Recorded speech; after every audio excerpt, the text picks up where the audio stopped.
Everyone, कैसे हैं आप सभी। तो आज मैं आप लोगों के साथ संडे का ब्लॉग शेयर कर रही हूँ। तो सबसे पहले तो ये देखिए, पायु ना मिट्टी पर चल रही है। ऐसा कहते हैं कि बच्चों को ना थोड़ा सा मिट्टी में भी खेलने कूदने के लिए छोड़ देना चाहिए। तो इनको मौका मिला तो इन्होंने थोड़ा सा ना मिट्टी पर चला कर देख लिया पायु को। तो संडे को मॉर्निंग में ना हम लोग चाय नाश्ता करने के बाद अपने नए घर की तरफ चले गए थे थोड़ा सा काम देखने के लिए।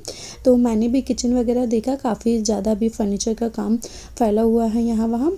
तो ये सब देखने के बाद हम लोग ना टॉप फ्लोर पे गए एंड टॉप फ्लोर से जो व्यू दिखता है ना, वो आप भी देखिए।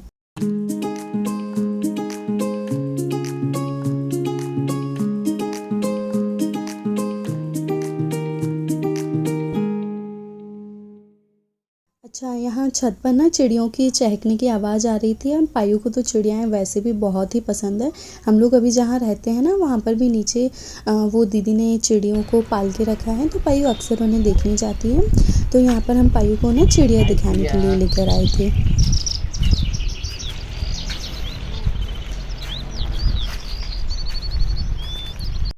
और ये देखिए पायु की क्यूट सी हरकतें, जैसे बोल रही हो कि मम्मा मुझे प्लीज़ रिकॉर्ड मत करो ना।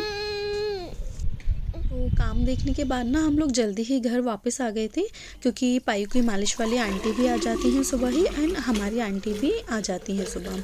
और जाने से पहले ना मैं दूध गर्म करके रख कर गई थी, क्योंकि दूध सुबह ही आ जाता है, ताकि जब तक मैं वापस आऊँगी तो वो ठंडा हो जाएगा। आज ना आंटी की थोड़ी सी तबीयत ठीक नहीं लग रही थी, इसलिए मैंने सोचा कि किचन के सारे काम मैं ही कर लेती हूँ। अदरवाइज़ क्लीनिंग वगैरह तो आंटी ही करती हैं, पर आज उन्हें थोड़ा सा अच्छा फील नहीं हो रहा था, तो किचन की क्लीनिंग वगैरह आज मैं ही करूँगी।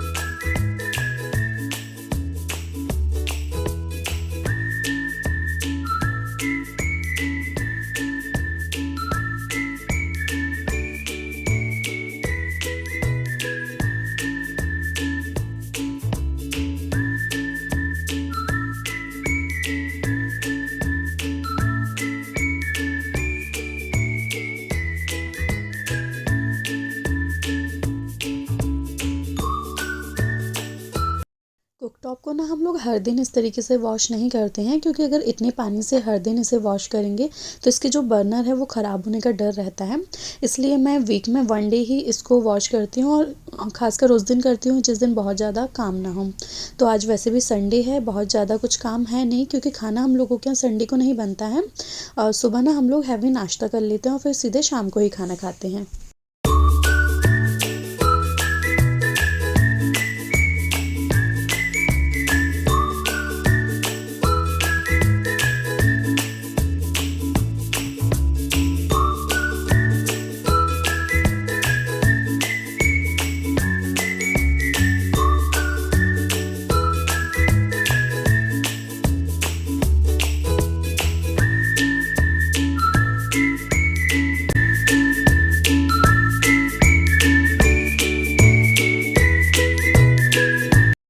आज है संडे, और संडे मेरे लिए सिर्फ आराम का दिन नहीं होता है, बल्कि पूरे हफ्ते की तैयारी करने का दिन होता है। अगर किचन की वीक प्रेप सही से हो जाए तो पूरा हफ्ता बिना टेंशन और भागदौड़ के निकल जाता है। तो आज मैं आपके साथ शेयर करने वाली हूँ कि मैं कैसे अपने किचन की संडे वीक प्रिपरेशन करती हूँ, जिससे समय भी बचता है और काम भी आसान हो जाता है। सबसे पहले मैं अपना फ्रिज और स्टोरेज चेक करती हूँ कि क्या क्या बचा है या क्या ख़त्म होने वाला है, ये देखना बहुत ही ज़रूरी है। फिर मैं एक छोटा सा मील प्लान कर बनाती हूँ। सोमवार से शनिवार तक क्या बन सकता है, कौन सी सब्ज़ी पहले इस्तेमाल करनी है और कौन सी बाद में। इससे रोज़ रोज़ की आज क्या बनाऊँ वाली टेंशन ख़त्म हो जाती है। तो ये छोटे छोटे काम मैं संडे को ही करके रख लेती हूँ। जैसे मेरे दोनों ही ऑयल डिस्पेंसर खाली हो गए थे, जिन्हें मैंने फिर से रिफ़िल कर दिया है। मुझे लगता है कि संडे की ये 2 से 3 घंटे की मेहनत पूरे हफ्ते का स्ट्रेस कम कर देती है। जब चीज़ें पहले से तैयार होती हैं तो हमें परिवार के साथ समय बिताने का मौका भी ज़्यादा मिल जाता है। वीक प्रेप का मतलब ज़्यादा काम नहीं होता है, बल्कि स्मार्ट तरीके से काम करना होता है। अब मैं इन दोनों बोतलों को टिश्यू पेपर से क्लीन कर दूंगी, ताकि जितना भी एक्सेस ऑयल इन पर लगा होगा वो क्लीन हो जाएगा और बोतलों पे चिपचिपाहट नहीं होगी। साथ में ही ये ऑर्गेनाइज़र जिसमें लगा हुआ न्यूज़पेपर गंदा हो गया था, मैं इसे भी वापस से ऑर्गेनाइज कर दूंगी।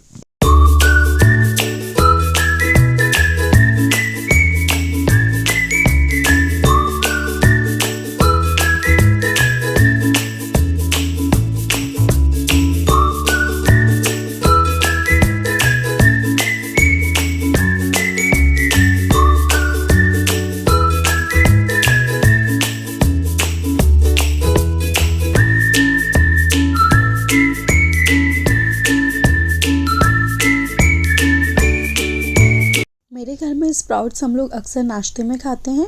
और देखिए, कल रात में मैंने इस स्प्राउट्स मेकर में मूंग दाल के स्प्राउट्स बनने के लिए रखे थे, और कितने खिले खिले और बड़े बड़े स्प्राउट्स इनमें आ गए हैं। अब मैं इन्हें एक एयर टाइट कंटेनर में स्टोर करके रख लूँगी, ताकि जब भी मुझे स्प्राउट्स बनाना होगा मैं उस कंटेनर से निकाल कर डायरेक्ट बना लूँगी।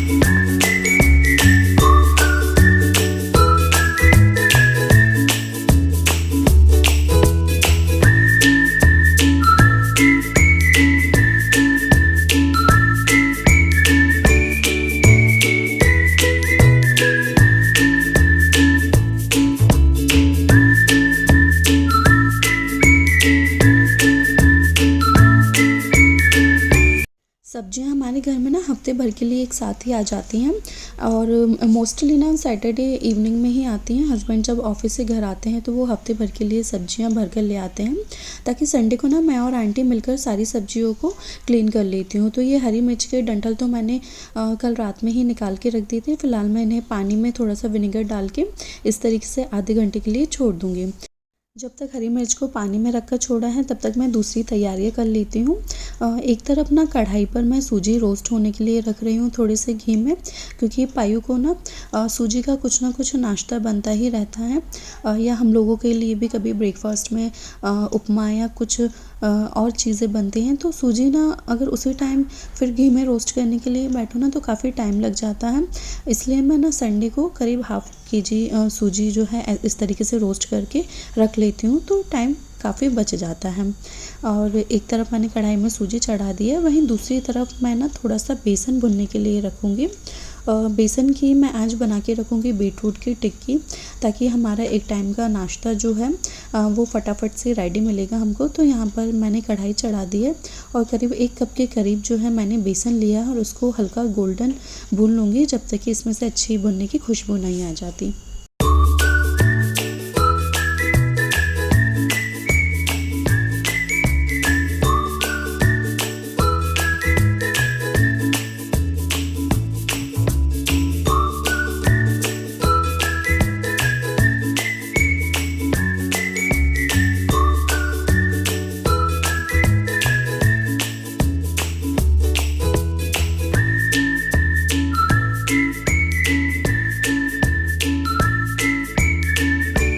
बेसन में से अच्छी खुशबू आने लग गई थी, मतलब बेसन भुन चुका था, लेकिन सूजी को होने में थोड़ा सा समय था।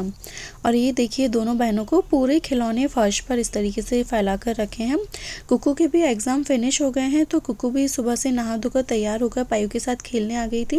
और ये दोनों बहनें ना एक दूसरे के साथ खेलने के लिए बहुत ज़्यादा एक्साइटेड होती हैं। मतलब कुकू को देखकर पायु का जो रिएक्शन होता है ना, वो मैं किसी दिन रिकॉर्ड करूँगी। वो इतनी खुश हो जाती है कुकू को देखकर, मतलब कुछ भी काम कर रही हो, खाना भी खा रही हो ना, तो कुकू को देखकर वो खाना खाना भी छोड़ देती है और उसके पास भागने लग जाती है। और ये बच्चों को देखिए, वैसे तो अपने खिलौनों से बिल्कुल भी नहीं खेलेंगे, लेकिन जब कोई दूसरा बच्चा आकर उनके खिलौनों से खेलने लग जाएगा ना, तभी उन्हें अपने खिलौनों की याद आती है।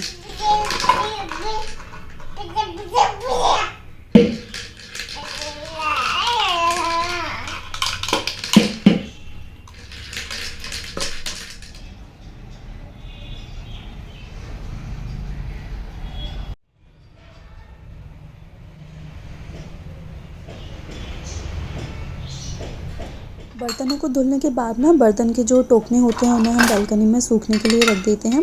वहाँ बहुत अच्छी धूप आती है तो बर्तन भी अच्छी धूप में सूख जाते हैं और फिर उन्हें अंदर ले आते हैं जमाने के लिए। तो शाम हो गई थी, मैं भी बर्तन के टोकने को अंदर ले आई थी जमाने के लिए।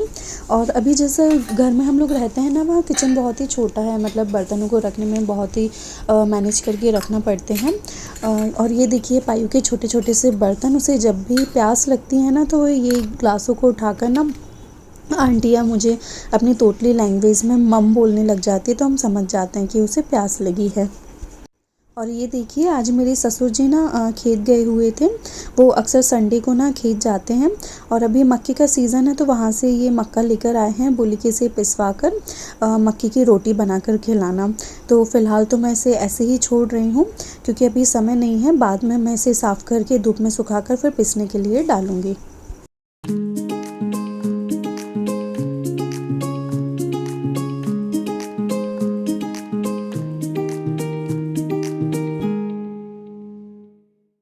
ये हरी मिर्चियों को रखे भी मुझे आधे घंटे से ज़्यादा हो चुका था, काम के चक्कर में मैं इन्हें देखना भूल ही गई थी।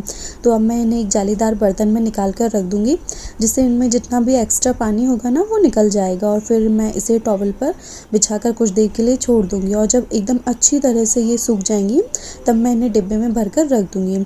अच्छा, मिर्चियों को इस तरीके से स्टोर करती हूँ ना मैं, तो ये महीनों तक भी ख़राब नहीं होती है। आप भी एक बार ट्राई करके ज़रूर देखिएगा इन्हें। बेसन को भुनने के बाद मैंने एक प्लेट में निकाल कर रख दिया था ठंडा होने के लिए। अब उसी कढ़ाई में मैं थोड़ी सी मूंगफली दानों को भी ड्राई रोस्ट करके रख लूँगी, क्योंकि कहीं ना कहीं ये भी यूज़ में आ ही जाते हैं।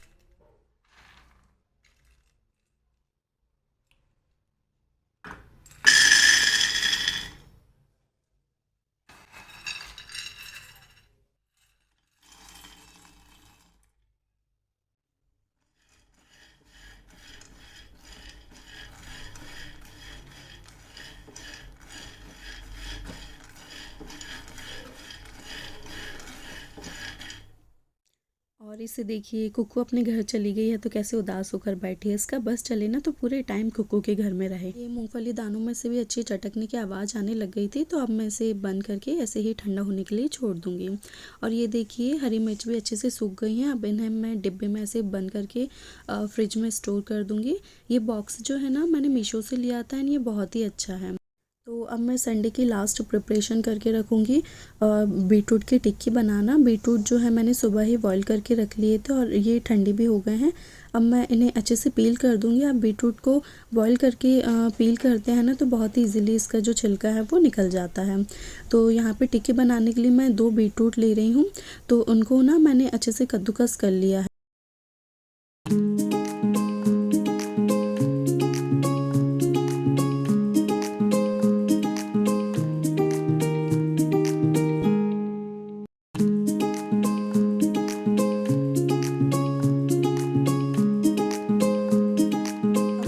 हरी मिर्च, प्याज और जो बेसन भून के रखा था वो भी अच्छे से ठंडा हो गया है, उसको भी मिला लूँगी।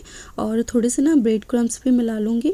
और इनको सबको अच्छे से मिलाने के बाद इसमें थोड़े से मसाले ऐड करूँगी।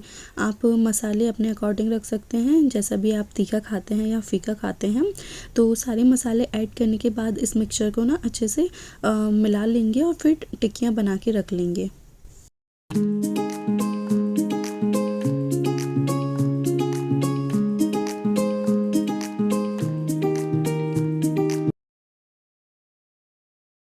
मैं इसमें ना धनिया ऐड करना भूल गई थी, इसलिए फिर मैंने इसे ऊपर से ऐड किया।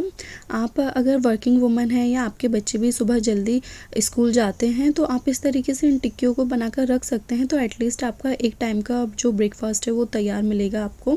और बस इनको निकाल कर शैलो फ्राई कर लीजिए, ये खाने में भी बहुत अच्छी लगती है। ऑल्सो बच्चे बीटरूट खाते नहीं हैं तो इस तरीके से वो बीटरूट भी खा पाएंगे। और आज इस कार्यक्रम के लिए सर्वप्रथम भगवान श्री गणेश की प्रार्थना और उसके पश्चात बाबा के चरणों में भाव करेंगे।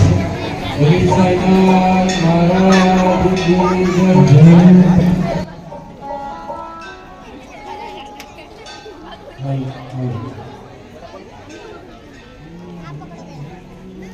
हमारे घर के पास में ही एक साईं मंदिर है और हर साल होली से पहले ना वहाँ पर ब्रह्म दिवस मनाया जाता है और भंडारे के रूप में ना ये थालियाँ मिलती हैं वहाँ पर। जिसको भंडारा खाना हो वो वहीं बैठकर खा सकता है और जिनको नहीं खाना है वो ऐसे थालियाँ ना घर पर लेकर आ सकते हैं, कूपन जो रहते हैं। तो हम लोग भी ये थालियाँ लेकर आए थे और तो खाना भी आज बनना नहीं था और यही थालियाँ हम लोगों ने खाई थी। एक थाली में ना सफिशेंट खाना होता है। इसमें पूड़ी थी, सब्जी, पुलाव और ये जो मोतीचूर का लड्डू और सूजी का हलवा था। तो हम लोग यही खा रहे थे और ये देखिए पायु को इसे लग रहा था कि ये लोग मुझसे छुपकर पता नहीं क्या खा रहे हैं, तो बार बार मेरे ऊपर चढ़ी जा रही थी। इसलिए मैंने इसे भी साथ में टेबल पर ही बिठा लिया और कुछ कुछ इसको भी खिलाती गई।